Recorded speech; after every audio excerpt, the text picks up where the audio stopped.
Hey, it's Ginger Ninja and welcome to my Getting Started with PowerShell series. In this video I'll be going over command discovery and general terminology. Let's go over some terminology first, starting with commandlets. Commandlets are basically snippets of .NET code that perform a single function in PowerShell. And what that means is it's written usually in C# and you import it as a DLL and you have access to the commands. It's the same verb-noun. A lot of the commandlets are built in. Let's see here. I'll open up PowerShell and show you. So if we do get host, that is a commandlet. It's something that's built in, and it's kind of interchangeable with command, although command can reference a commandlet as well as something that you wrote yourself in PowerShell, which could be a function or a script or something like that. Now we're going to go to that folder where I saved it to, which is OneDrive, and we're going to run hello.ps1. There you go. That's a script. It's as simple as it really gets. What we made in the first video is actually a script as well. The profile.ps1 that you import upon launching PowerShell is a script. It's just this simple one-liner, and it says hello world. Now it can be that simple or it can be super complex. It's just all up to what you want it to do. Now that we've gone over commandlets and scripts, let's go over functions. So what a function is in PowerShell is something that runs a series of commands to perform a single task. Now that's the best practice for a function. You can really make it do anything you want, but the best thing you can make it do is do something and make it do it well. You can also write a function that mimics the behavior of a commandlet, meaning you can have a function that you can use get help with, get-help, and then the name of the function, and then it'll give you a list of what it can do and how you do it. This video I won't be diving too deep into how to make your own functions and scripts. That's for another video, but I will be showing some of the ones that I have created and give you an example that way of how they work. This script I made to work with the Lifx API. Now if you happen to have a Lifx Lite, you can actually go to my blog for this, which I'll have a link in the description, and it'll show you how to control your Lifx Lite with PowerShell, which is actually kind of neat, and you can work it into other scripts and stuff like that if you want to. But this example is for the function I wrote here called setLightState. So you use the name function or the keyword function and then the name. This one's set-lightstate, and what it does is it takes the parameters of the state, which is on or off, the color you want the light to change to, the brightness, and then the selector, which is an optional thing, but that's more for the advanced Lifx API stuff. You don't really need to worry about that here. And then I have some code that handles the request and then eventually tells the Lifx API to execute the payload that we make, which includes the state, color, and brightness. So all that aside, let us take a look at this. Let's go to the folder here where I have the script. So it's get Lifx API. I'm going to do action. Let's flash color, and then have it flash red. So I'm gonna hit enter, and if all goes well, my light should do that thing, and it's doing the thing. And if I did it right, it should eventually bring us back to where we were. Yep, look at that. All right, perfect. So that's the example of how a function can be used in PowerShell. Let's go over what a module is now. So say you have a bunch of functions and they're kind of like a utility set that you have that you use frequently. Well, what you can do is you can bundle up all those functions in a file and name it utility.psm1, which is the extension of a module. And then you would use the import-module command to import that module into PowerShell and have all those functions at your disposal. So here we have my Ninja logging module, and you can see that it's a collection of functions: new log file, write log file, out log file, and these are all different functions that do things in PowerShell. Alright, so let's import the module and then use get-command-module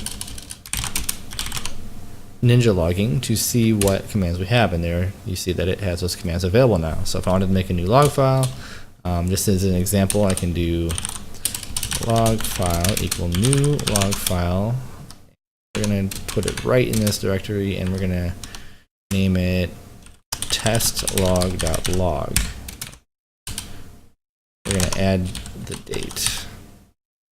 So enter on that, and then now if I do $log file, it should give me the full path to the log file that we created. And if I wanted to write to it, I could do write log file, log path, log file, and then log value. This is a test log entry. Enter. Actually, I can do the verbose, so it'll show you that it's actually going to write that to the log file. Then to close it out, resolve log file, log path, log file. So all those commands were available to us. So now if we start the log file, you can see that started processing at that time with that username on my computer, and then you see the test log entry there. Command structure in PowerShell is verb-noun. What that means is you use the verb, what you want to do with it, and then dash noun, the thing you want to do the thing to. And to make that more clear, we can actually do get verb, which will show us all of the approved verbs, or the verbs that are consistently used with Microsoft commands that are built in, and people try to use those as much as possible. And if you make something that doesn't use one of the approved verbs, it'll actually let you know and warn you that you're not using one of them. So get dash verb will actually show you a list of the verbs that are used here, and you can see like add, clear, close, copy, enter, all the way down. Then you can actually see use dash resolve to different commands, connect. And you just kind of tab through to see what is available there to you. So it's verb, get dash noun, get ACL, for instance. What if we wanted to see the most commonly used verbs that are being used in PowerShell right now with the commands that we have available to us? Well, we would use get command and then do command type. Let's look for cmdlets. So let's see what we got here. All right, that's a lot of stuff. And if we scroll up, look at what we have here. Actually, let's pipe that to get member and see what we have available to us. And there is a verb property here. You can see that. So now if we pipe this to, let's group it. So group object and verb.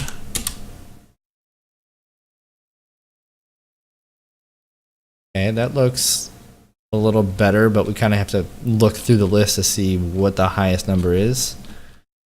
So we have get command, command type, cmdlet, and we're grouping by the verb. Now let's sort descending. Oh, okay, two things. We all make mistakes. I didn't tell it what to sort by. So let's actually make this, it looks like it's sorted by, I don't even know. Let's sort by count. Descending. There we go. That looks like what we want. So you can see get is the most commonly used verb across all these commands, followed by set, new, remove, and add, and then it starts falling pretty steeply. Something I want to touch on briefly, because I don't really use it too much when I'm scripting.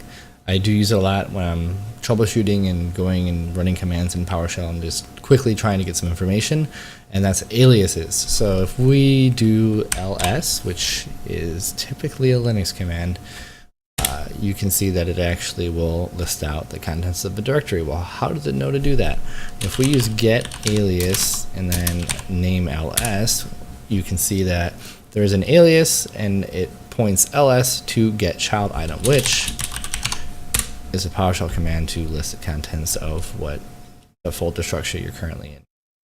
So you can actually look at the aliases all just by doing get alias and see what's available to you here. There's actually one for get child item, that's GCI, I believe. I have never really used it, and you can see that there's a shortcut there. So when you're troubleshooting, it's great. When you're scripting, don't do it. Back into command discovery. So we used get command, and you see that just kind of spits out a lot of information at you. And if you want to narrow it down, you can narrow it down by module. You can also narrow it down by the command type itself. So if we do module and we do microsoft.powershell.management, this will give us all the core PowerShell commands, if you will. So you got new item property, get clipboard, get child item, debug process, add computer, add content, all the kind of core PowerShell functionality, or at least some of it is listed there. If we wanted to get commands that had to do with processes, well, to do that we would use get command and then use name and give it, let's do a wildcard search with the asterisk surrounding process and double quotes and hit enter. And there's the current commands that we have that'll help us with processes. So if we take a look at get process, those are all the running processes on my computer currently. Now another thing, or another way you can do that is get command, and you can pipe it to where object, and you can do name like process. So what this does is it takes get command, pipes all of it to where object, which is basically a way to find something. You surround the clause of what you want to find in curlies, and then $_ says for each element, or this current element, we want the property name, and we want the name that's like wildcard search for process. So let's hit enter on that, and you see we got the same result. Let's dive a little bit deeper into get process here and pipe that to select object, which will let us take the properties we care about. We're going to do name and CPU, and then we're going to sort by CPU descending. That'll tell us what's currently heavily utilizing the CPU. Surprised to see voice meter above XSplit, honestly. Kind of interesting. Now another thing we can do is use get process, process, and then pipe this to out grid view, which is kind of a cool way to see what is available here. You can see the information for the processes and kind of sort it the way you want to see it. Now it is worth noting that you don't have all of the properties available unless you do get process, pipe it to select object space star, and then if we pipe that to out grid view, you can see that there is a lot more information that's available to you. So we wanted to take a list of currently running processes and then output that to a file. Now to do that, one way is to use get process, use the arrow, or the greater than symbol, and then say file.txt. So now if we open that file or do a more on file.txt, you can see that that has the contents or output of get process. Just as an example, I'll start that here, and you can see that the file has the list of processes. Now if you wanted to append to the file that we just made, you would do get process, and you would use two of the greater than symbols, and then you would do file.text. So now if we open that up, you can see that there are two results. Let's remove file.text and then let us use another method here. So get process, we're going to pipe that to out file, and we're going to do file.text again. You can see that we have our file with processes once more, just one. And if we wanted to append with that, you would just do -append. I honestly like the out file better. It's way better when you're scripting. It's more obvious as to what's going on to somebody that's reading it, even you if you're going to read it later, and it just looks cleaner. Just to verify that we have what we have, or have what we think we should have, you can see that it did append to it. One last thing we can do here with get process is we can take what we used for the console, which was get process, select object name CPU, and then group or sort object CPU descending, and then we're going to format